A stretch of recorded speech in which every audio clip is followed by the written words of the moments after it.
हर रात की तरह वो रात भी आम लग रही थी। मुंबई के ब्रांदा उपनगर में सी फेसिंग अपार्टमेंट्स की लाइन में खड़ा एक आलीशान टॉवर अपनी चकाचौंध से अंधेरी सड़कों को भी रोशन कर रहा था। बिल्डिंग के 14वें माले पर बैठा अर्नव कपूर अपनी जिंदगी की सबसे बड़ी डील फाइनल करने वाला था। अर्नव, जिसकी उम्र महज 29 साल थी, जिसने 2 साल के भीतर अपना स्टार्टअप $multi-million कंपनी बना लिया था, एक हाथ में वाइन का ग्लास लिए दूसरे हाथ में मोबाइल पर चैट कर रहा था। चैट स्क्रीन पर एक नाम चमक रहा था, आरुषि शर्मा।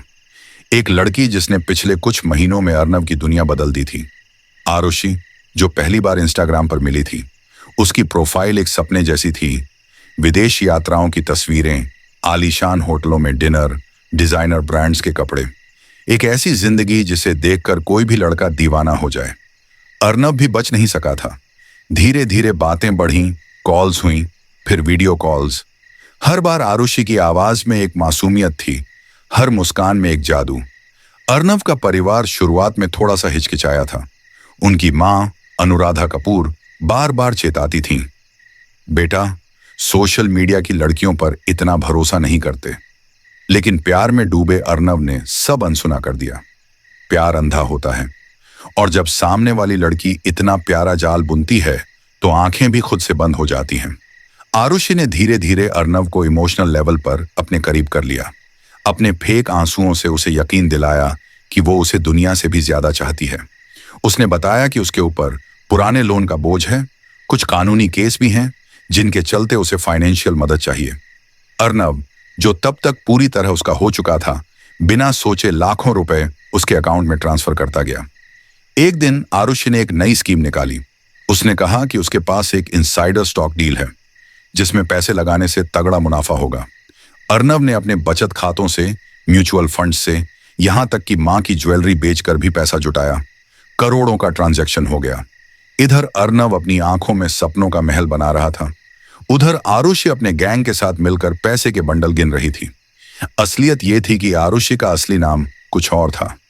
वो सिर्फ एक प्यादा थी, उस बड़े स्कैम का हिस्सा जो पिछले 1 साल से हाई प्रोफाइल बिजनेसमैन को निशाना बना रहा था। मुंबई साइबर क्राइम डिपार्टमेंट को कई महीनों से ऐसी शिकायतें मिल रही थीं, लेकिन अब तक कोई भी पक्का सुराग नहीं मिला था। अर्नव का केस इस चेन की सबसे बड़ी कड़ी साबित होने वाला था। एक रात जब अर्नव आरुषि से मिलने की प्लानिंग कर रहा था, तभी उसकी कॉल्स ब्लॉक हो गईं। Instagram profile delete, WhatsApp deactivate. Arnav पागल सा हो गया। उसने पुलिस में शिकायत दर्ज करवाई और वहीं से शुरू हुआ असली खेल। पुलिस ने अर्नव के सारे ट्रांजैक्शन ट्रेस किए। Digital footprints, CCTV footage, bank accounts की लिंकिंग, सब कुछ एक जाल की तरह खुलता गया। पुलिस ने जब इस पूरे स्कैम को खंगालना शुरू किया तो निकला कि ये कोई अकेली लड़की नहीं थी। ये पूरा एक नेटवर्क था जिसमें लड़कियों को ट्रेनिंग दी जाती थी कि कैसे अमीर लड़कों को इमोशनली ब्लैकमेल कर ठगा जाए। मुंबई के अलग अलग इलाकों में पुलिस ने रेड की। हर रेड एक फिल्मी सीन जैसी थी। रात के 2 बजे पुलिस की टीमें गाड़ियों में निकलती, गुपचुप अपार्टमेंट्स पर धावा बोलती, चिल्लाते हुए आरोपी पकड़ाए जाते।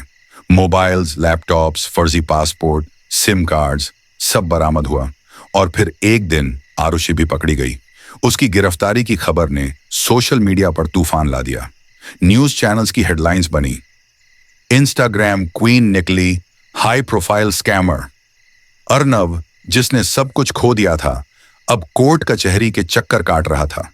उसके पिता, जो हमेशा उस पर गर्व करते थे, अब नजरें चुराने लगे थे। मां, जो हर सुबह उसकी पूजा करती थी, अब हर रोज उसके लिए दुआएं मांगती कि उसका दिल टूटकर फिर से ना बिखरे। कोर्ट में केस चला। आरुषि के वकील ने उसे बचाने की बहुत कोशिश की। कहा कि वो भी एक सिस्टम की मारी हुई लड़की है, लेकिन सबूत इतने पक्के थे कि जज ने कठोर सजा सुनाई, 7 साल की जेल। जेल के अंदर आरुषि ने अपनी पहली रात रोते हुए बिताई।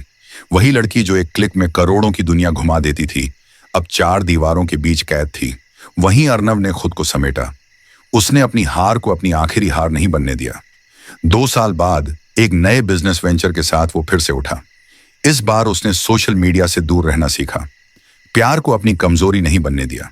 जब आरुषि की गिरफ्तारी हुई तो सिर्फ उसका नहीं बल्कि पूरे स्कैम नेटवर्क का पर्दाफाश हुआ। पुलिस के पास अब सारे दस्तावेज थे, वो डिजिटल ट्रेल्स, वो बैंक ट्रांजैक्शन, वो लाखों रुपए जो हाई प्रोफाइल बिजनेसमैन से ठगे गए थे। और अब ये सब एक घना और पेचीदा जाल था जिसमें आरुषि एक प्यादा थी और इस नेटवर्क के असली मास्टरमाइंड्स कहीं और थे। यह स्कैम कोई छोटी मोटी चीटिंग नहीं थी, यह एक पूरी सिस्टम की तरह काम कर रहा था। एक बड़ी ग्रे मार्केट गैंग थी जिसने सोशल मीडिया का इस्तेमाल किया था पूरी दुनिया में अपनी जड़ें फैलाने के लिए।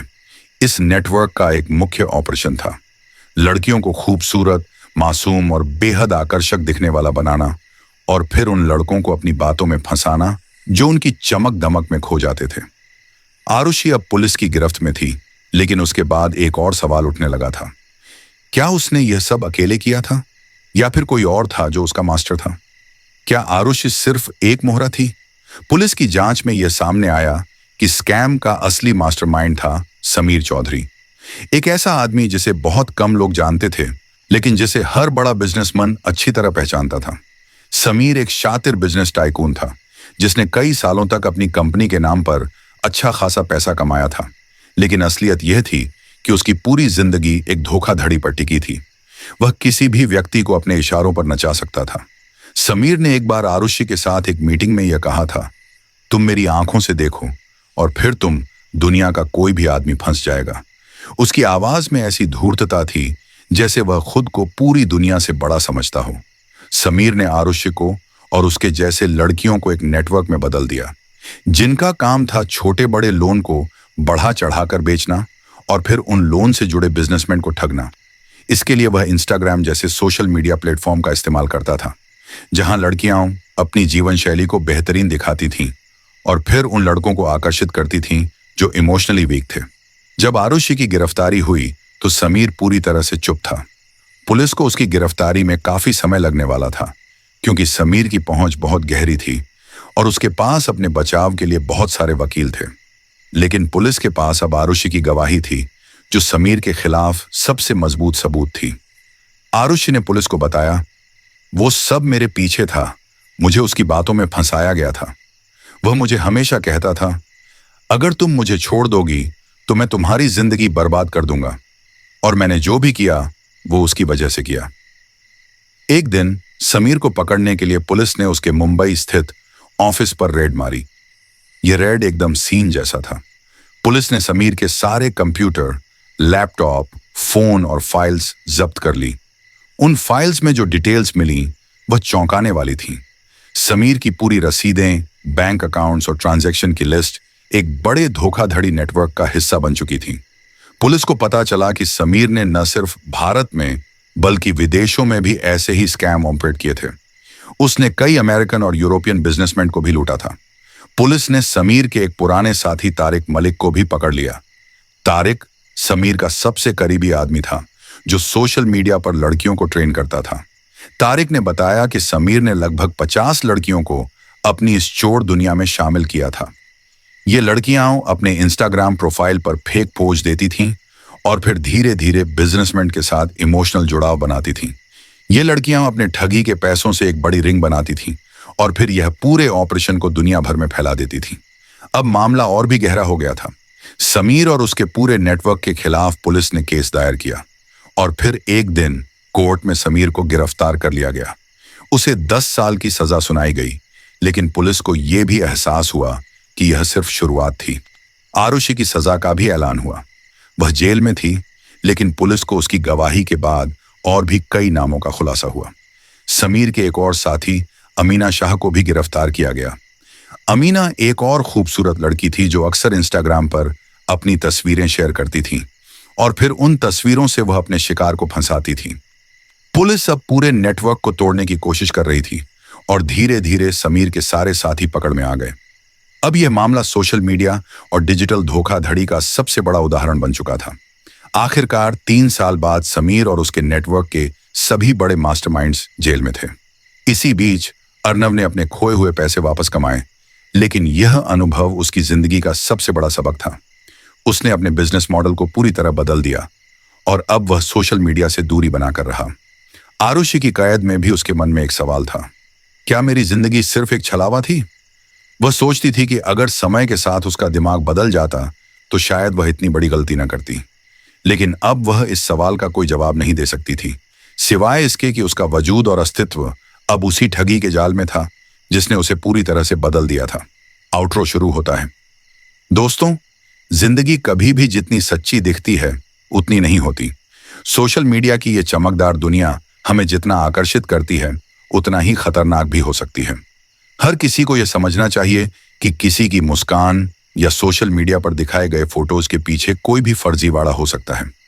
इस कहानी ने हमें यह सिखाया कि प्यार और पैसा दोनों ही अपनी जगह पर गहरे जाल हैं। अगर हम सतर्क न रहें तो वो हमारी पूरी जिंदगी छीन सकते हैं। लव स्कैम 2025, इंस्टाग्राम से जेल तक। कहानी यहीं खत्म होती है, लेकिन क्या आपने कभी सोचा है कि हम में से कोई भी इस खेल का हिस्सा बन सकता है?